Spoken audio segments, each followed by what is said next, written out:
आय वासुदेवाय हरिये परमात्मे व्रत के नाशाय गोविंदाय नमः।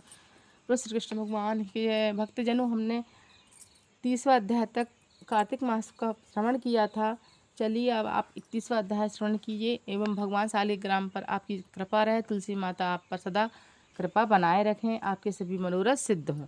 बोलो शालिग्राम भगवान की जय, बोलो तुलसा माता की जय। 31वां अध्याय। भगवान श्री कृष्ण महाराज ने कहा, पहले उज्जैन में एक महापापी और दुरात्मा धनेश्वर नामक ब्राह्मण रहता था।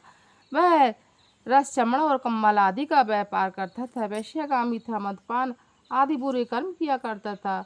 चूंकि वह दिन रात पाप में रत रहता था, इसलिए उस व्यापार के लिए नगर नगर घूमता था। एक दिन महेशमतीपुरी में जा पहुंचा। महेशमतीपुरी में चूंकि राजा महेश ने बसाई थी, इसलिए बस राजा के नाम पर ही विख्यात थी। नगरी के पास ही पाप नाशनी पुण्यकारिणी भगवती नर्मदा माँ बहती थीं। इसी नदी के किनारे देश देशांतर से आए हुए यात्री कार्तिक का व्रत करने वाले कुछ दिनों के लिए ठहरा करते थे। उन कार्तिक व्रत करने वाले प्राणियों को वहां ठहरा देखकर वह दुष्ट धनेश्वर भी इधर उधर व्यापार करता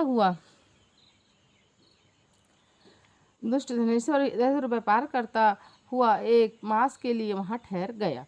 अपने माल को बेचता हुआ वह नर्मदा नदी के तट पर घूमता हुआ ब्राह्मणों को देख देव पूजा में अक्सर लगा हुआ देखता कि कोई तो पुराण पढ़ रहा है, कोई सुन रहा है, कोई भगवान का कीर्तन कर रहा है, कोई भजन सुन रहा है, कोई ध्यान में लीन है, कोई तुलसी की माला धारण की हुई है। बस इसी तरह बद भक्तों के बीच में रह रहा।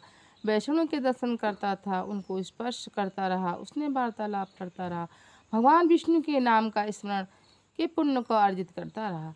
वह कार्तिक के व्रत के उद्यापन विधि तथा जागरण को भी देखता रहा। उसने पूर्णिमा को देखा कि व्रती ब्राह्मण तथा गऊओं को भोजन करवा रहे हैं और उनको दक्षिणा आदि भी दे रहे हैं। उसने नित्य प्रति भगवान शंकर की प्रसन्नता के लिए होती दीपमाला भी देखी। त्रिपुर नामक राक्षस ने तीनों पुरों को भगवान शंकर से इसी तिथि को जलाया था। इसी कारण भगवान शिव के भक्त इसी तिथि को दीप उत्सव मनाते हैं।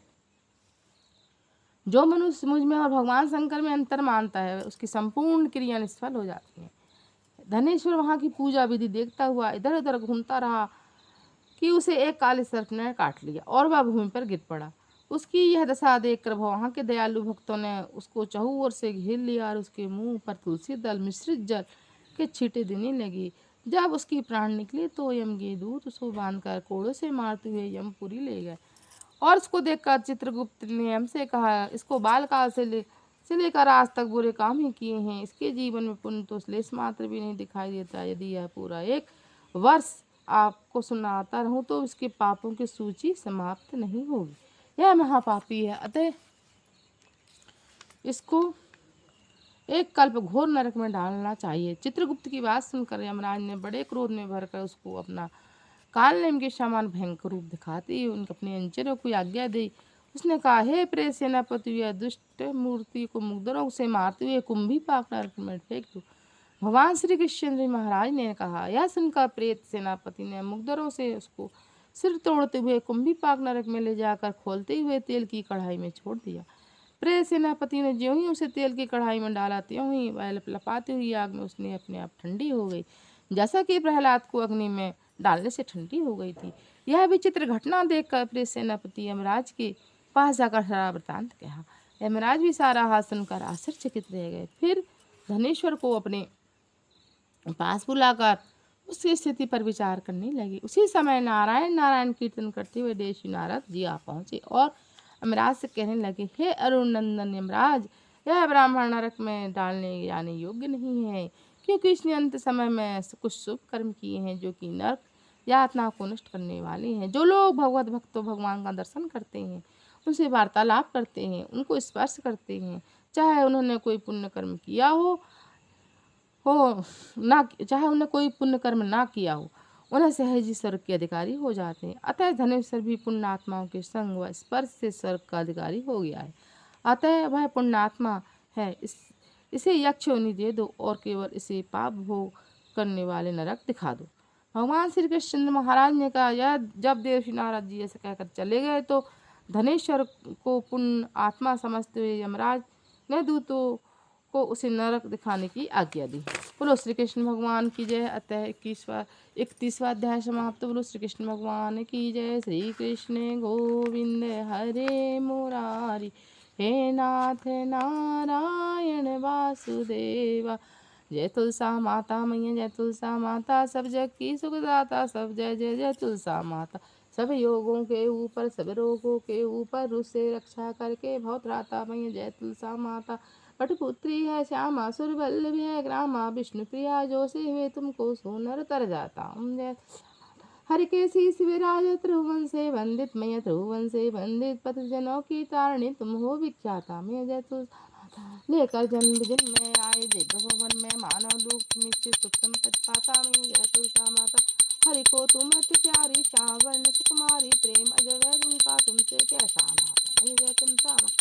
जय तुलसा माता मैया, जय तुलसा माता, तुमको निर्दिन से बस सब सुख की दाता मैं। शालिग्राम सुनो विनती मोरी, यह वरदान दया कर प्राऊं। प्रात समय उठ मंजन करे के, प्रेम सहित स्नान आऊं। चंदन धूप और तुलसी दल, वरन वरन के पुष्प चढ़ाऊं। तुम्हारे सामने नृत्य करूं नित्य, प्रभु घंटा सख मृदंग बजाऊं। चरण धोए चरणामृत लेकर, कुटुम्ब सहित बैठुंत सिधाऊं। जो कुछ रूखा सूखा घर में, भोग लगा कर भोजन पाऊं। मन कम वचन पाप प्रभु कीन्ही, जो परिक्रमा के साथ बहाऊं। ऐसी कृपा करो मुझ पर, जम के द्वार न जाऊं। माधव दास की विनय यही है, हरिदासन के दास काऊं। शालिग्राम सुनो विनती मोरी, यह वरदान दया कर पाऊं। बोलो शालिग्राम भगवान की जय। बोलो तुलसा माता की जय।